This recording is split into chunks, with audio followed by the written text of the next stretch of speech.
again guys, today meron tayong dalawang sneakers na under retail price. So again, nakuha natin siya sa retail price guys.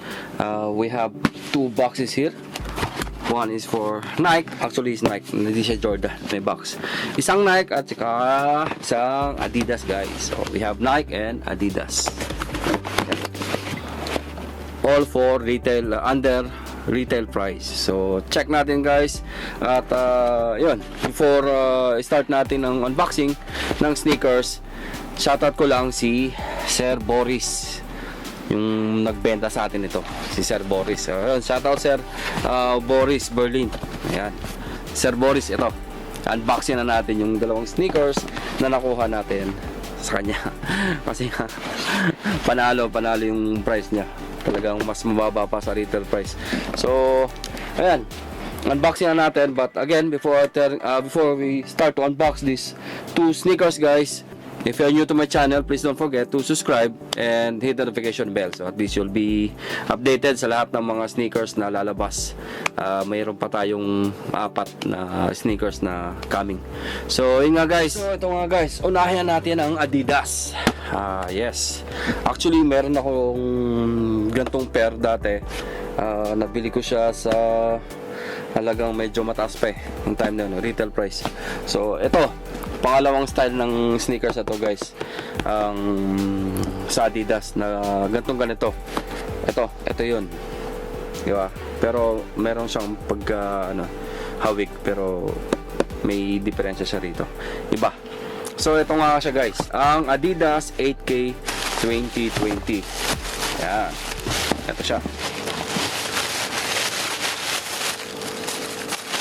Yan guys, diba? Ang linis. So nakuha natin siya sa Sir Boris ng kasi ang retail price nito medyo nasa 25 KD. So convert na lang natin. So around 25 KD sa pesos, convert natin. Ayun. So nakuha natin mas mababa pa doon sa retail price. So ayun, maraming salamat kay Sir Boris dito sa pair natin na Adidas. Halos kagaya siya ng natin ng Adidas guys, na ganitong style. Di ba? Tawag dito is Adidas 8K, tawag dito 8K 2020 daw eh. So ayun ang tawag niya dito. Pero sa box, ayun nga, 8K 2020. Tsaka 8.5. So swabe siya. Ang halos magkapareho sila dito ng suede sa likod, dito sa heel toe at saka sa ayan, stripe, halos pareho lang. Pinagkaiba nito yung sole niya guys. Ito medyo may pagka net style, to plain, pero angas din guys, kasi nga malinis siya tignan. So tsaka masarap ilakad to, naka-short ka lang ganito, siya malambot. So ito yung unang pair natin. Again, ang retail price to nasa 25 KD. So nakuha natin ang mas mababa doon. Secret na lang namin ni Sir Boris siguro. Ayan, maraming salamat kay Sir Boris dito sa pair natin, diba? Angas Adidas. So ito yung Adidas natin guys. Next, yung ating Nike. So actually meron din akong gantong Nike dati. Oo, ito yung unang-una kong Nike na bago ako mag-collect. Dito nagsimula lahat pala, bago ako mag-collect ng sneakers. So again, ito ang Nike Up Tempo. Yun, kasi ito denim Up Tempo sa guys. Yan, denim Up Tempo 96. Diba? Astig din ito. So again, ang retail price siguro nito nasa $170 yung retail. So sa resale makakabot na ng 180, 190. Pero nakuha ko siya na mas mababa pa rin sa retail. So ayun, shoutout again kay Sir Boris. Ayun, para siyang pair. Tropa yan.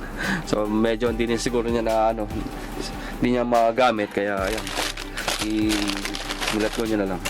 So ayun, para daw mas mamagamit pa na iba. So ayun, sakto-sakto, kasi meron tayong naunang up tempo, yung width na tinatawag ba yan?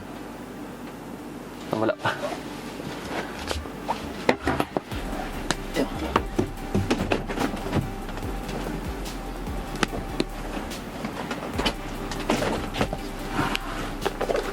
Ito yung width na tempo nung unang-una nating sneakers talaga. Before ako mag-start mag-collect ng sneakers, ito yon, dito nagsimula lahat sa Nike up tempo na width. Yan, may gam niya rito, gam. So ayan ang pinagkaiba niya guys. Dito denim, quality ng leather na ginamit dito talagang denim talaga, denim style, kaya denim parang maong, di ba?